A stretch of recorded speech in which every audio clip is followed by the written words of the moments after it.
Selamat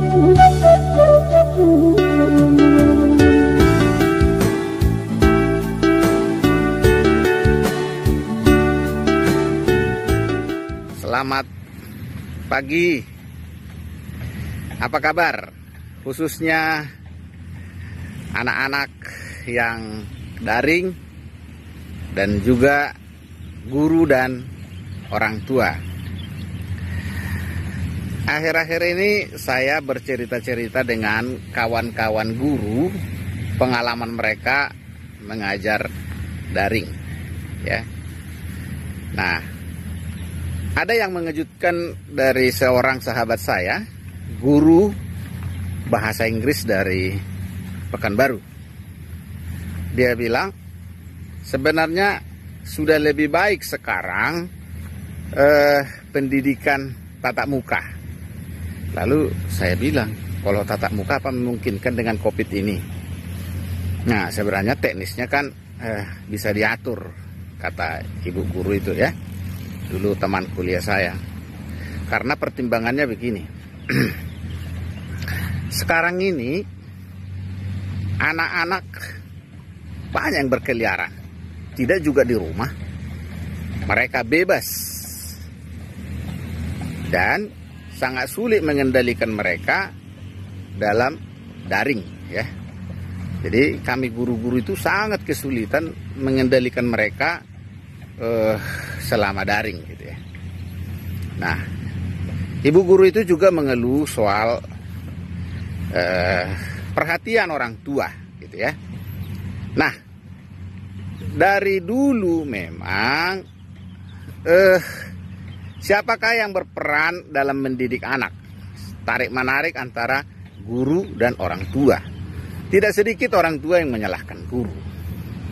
Nah, yang mau saya katakan begini, dalam mendidik anak itu kan ada 3 hal dalam dunia pendidikan kita. Yang pertama adalah kognitif, ilmu pengetahuannya. Yang kedua adalah afektif, emosinya, itu termasuk perilaku, ya.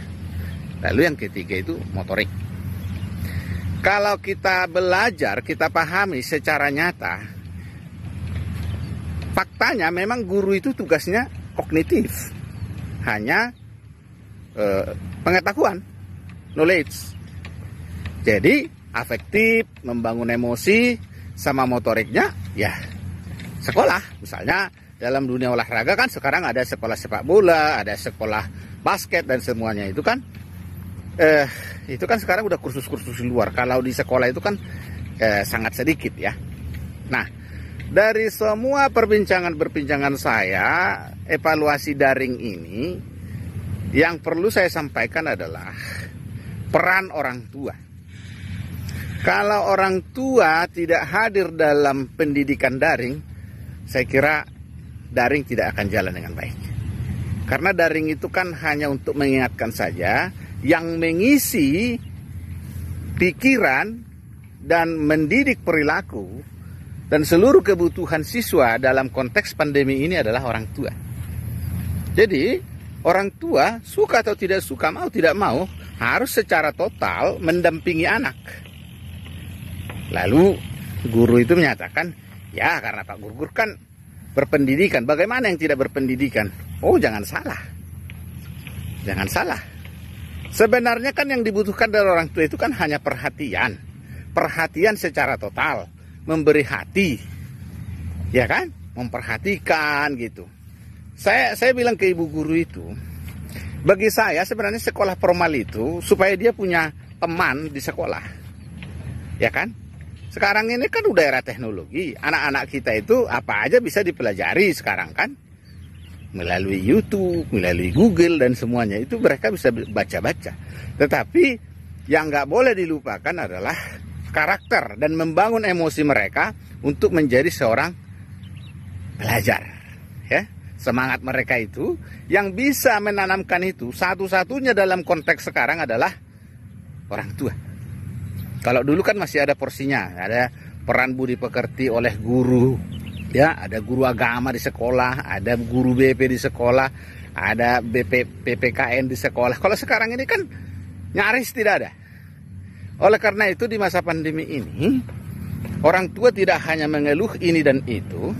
Satu-satunya yang dibutuhkan siswa sekarang, suka atau tidak suka, orang tua harus menjadi yang utama untuk mendidik anak di rumah. Ya, kitalah yang bisa sejauh mana kita berikan pelajaran, sejauh mana dia mendapat pelajaran dari guru-guru, kitalah yang mengukur. Ibarat kita mengisi gelas, kitalah yang tahu sudah sejauh mana gelas itu terisi.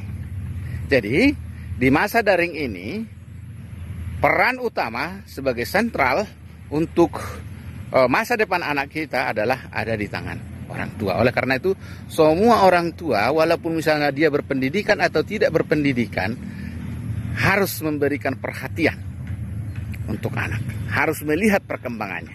Tidak harus berpendidikan tinggi atau apapun untuk mendidik anak, tetapi hubungan emosional harus dibangun oleh anak. Karena saya tidak pernah melihat anak yang nakal, anak yang di luar apa gitu, ketika dia membangun emosinya yang kuat dengan orang tua. Jadi, selamat mendidik untuk kita para orang tua. Terima kasih.